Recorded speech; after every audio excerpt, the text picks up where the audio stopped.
The CDC says 1 in 36 children are living with autism, and 4 times more common among boys than girls. There are several studies looking at why, but it's also highlighting a big gap in who is being diagnosed. Girls.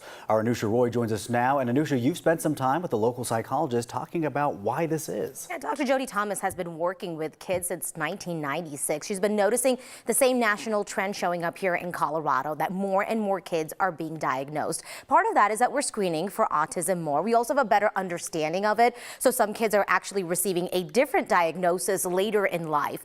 Now, both of Dr. Thomas's kids are also diagnosed with autism. They're 9 and 11 years old. Their autism symptoms are not very severe. However, their symptoms are very different. Her son was diagnosed in kindergarten. Her daughter wasn't. She wasn't diagnosed until she was 9 years old.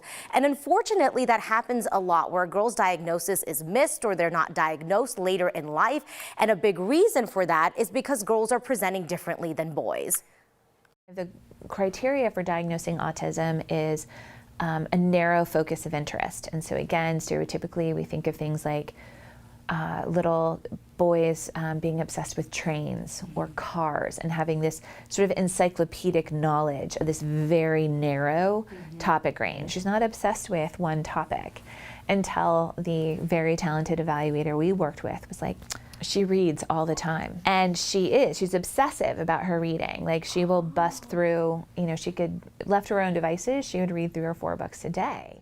Dr. Thomas said that girls can tend to focus on social justice issues as well. Her daughter is incredibly worried about the state of the world, how animals are treated, and that is also a presentation of her autism. She said that there are not enough specialists to help diagnose kids, especially girls, and that testing was developed with standards for boys, not for girls. All of this becomes a problem because early intervention is so critical, especially when it comes to impacts of autism like language delays, right? Kids are so flexible when they're little. They're learning and soaking in all these new things, creating new neural patterns, but then that starts to drop off as you get older, and then that wears on the effectiveness of certain treatments. So, Anusha, what's a parent to do if they find themselves in this situation? Yeah, I was chatting with Children's Hospital about this, and they said, that imbalance of the number of boys versus girls being diagnosed is probably not going to change. There's so many studies looking into this, but it also means there's this gap, right, for girls and being diagnosed. They said start with your pediatrician. The CDC, the American Academy of Pediatrics,